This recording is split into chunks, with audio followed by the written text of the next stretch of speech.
Hi friends, അപ്പോൾ നമ്മുടെ ഇന്നത്തെ ഐറ്റവും ചിക്കൻ കൊണ്ട് തന്നെ വേറൊന്നുമില്ല, ചിക്കൻ അച്ചാർ. പക്ഷേ ഇതൊരു വെറൈറ്റി രീതിയിലാണ് നമ്മൾ തയ്യാറാക്കാൻ പോകുന്നത്. അതിന് വേണ്ടിയിട്ട് ബോൺലെസ് ആയിട്ടുള്ള കുറച്ച് ചിക്കൻ എടുക്കുക. അതിലേക്ക് മുളക് പൊടി, മഞ്ഞൾപ്പൊടി, ഉപ്പ്, ഉലുവാപ്പൊടി, കുരുമുളക് പൊടി ഇട്ട് ജസ്റ്റ് ഒന്ന് മിക്സ് ചെയ്തെടുക്കുക. നല്ലതുപോലെ ഒന്ന് മിക്സ് ചെയ്തെടുത്തതിന് ശേഷം 10 മിനിറ്റ് ഇതിനെ ഒന്ന് റെസ്റ്റ് ചെയ്യാൻ വെക്കുക. അതിനുശേഷം നമുക്കൊന്ന് സ്റ്റീം ചെയ്യാം. അതിന് വേണ്ടിയിട്ട് ഇഡലി പാത്രത്തിലേക്ക് വെള്ളം എടുക്കുക.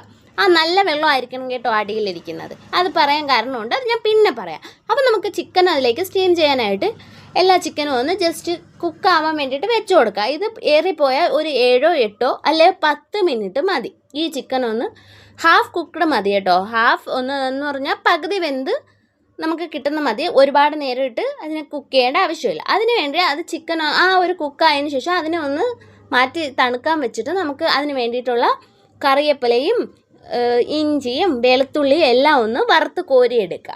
വറുത്ത് കോരി ജസ്റ്റ് ഒന്ന് മാറ്റിയേക്ക്. ഇതിലൊന്നും വെള്ളത്തിൻ്റെ ഈർപ്പം അല്ലാതെ തട്ടരുത് കേട്ടോ. അപ്പം നമുക്ക് ഇതൊക്കെ ഒന്ന് വറുത്ത് കോരിയതിന് ശേഷം ഈ എണ്ണയിലിട്ട് തന്നെ നമുക്കൊന്ന് ആ ചിക്കൻ തണുക്കാൻ സ്റ്റീം ചെയ്ത് വെച്ചിരുന്ന ചിക്കൻ ഉണ്ടല്ലോ, തണുക്കാനായിട്ട് വെച്ചിരുന്ന ചിക്കൻ എടുത്ത് നമുക്ക് ഫ്രൈ ചെയ്തെടുക്കാം. അതിന് വേണ്ടിയിട്ട് ആ മാറ്റി വെച്ചിരുന്ന ചിക്കൻ സ്റ്റീം ചെയ്ത് തണുക്കാൻ വെച്ചിരുന്ന ചിക്കൻ എടുക്കുക, ഫ്രൈ ചെയ്തെടുക്കുക. അത് ഒരുപാടിട്ട് ഡ്രൈ ആക്കരുത്. നമ്മൾ അച്ചാറിട്ട് കഴിഞ്ഞാൽ അതിലോട്ട് ഇടുമ്പോൾ കട്ടിയായി പോകും. ഞാൻ നേരത്തെ പറഞ്ഞില്ലേ, ഇഡലി പാത്രത്തിൻ്റെ അടിയിൽ നല്ല വെള്ളമായിരിക്കണമെന്ന്. ചിക്കനിൽ നിന്ന് സ്റ്റീം ചെയ്ത സമയത്ത് ഊറിയിറങ്ങിയ വെള്ളവും നമുക്കിത് ഗ്രേവി തയ്യാറാക്കാം. ഇതിലേക്ക് കുറച്ച് മഞ്ഞൾപ്പൊടി, മുളക് പൊടി, ഉപ്പ്, മല്ലിപ്പൊടി, ഗ്രേവി ഒരുപാട് വേണമെന്നുള്ളവർക്ക് കുറച്ച് ഗ്രേവിക്ക് വേണ്ടിയിട്ട് മല്ലിപ്പൊടിയും കൂടെ ആഡ് ചെയ്യാം. എന്നിട്ട് ഈ വെള്ളത്തിലെല്ലാം കൂടെ ഒന്ന് മിക്സായി വറ്റി വരുന്ന സമയം വരെ നമുക്ക് വെയിറ്റ് ചെയ്യാം. അപ്പം നമ്മുടെ ചിക്കൻ ഫ്രൈ ഒരുപാടിട്ട് കറുപ്പിക്കരുത്. അതായത് ഡാർക്കായിട്ട് ഡ്രൈ ചെയ്തെടുത്ത് കഴിഞ്ഞാൽ ഹാർഡായിട്ട് ഇരിക്കും ചിക്കൻ. അപ്പോൾ നമുക്ക് കഴിക്കാൻ പാടിരിക്കും.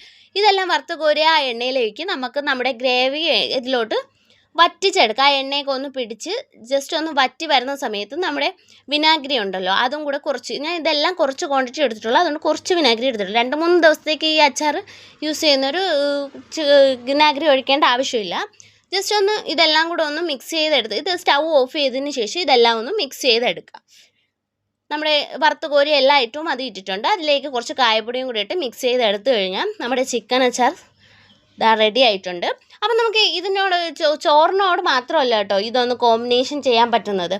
ഇടിയപ്പം, അപ്പം, പുട്ട്, നമ്മുടെ ചപ്പാത്തി, ഇതിനൊന്നും വേറെ ഒരു കറിയുടെ ആവശ്യമില്ല. ഈ ചിക്കൻ അച്ചാർ തന്നെ സൂപ്പറായിരിക്കും. അപ്പോൾ എല്ലാവരും ഒന്ന് ട്രൈ ചെയ്ത് നോക്കുക.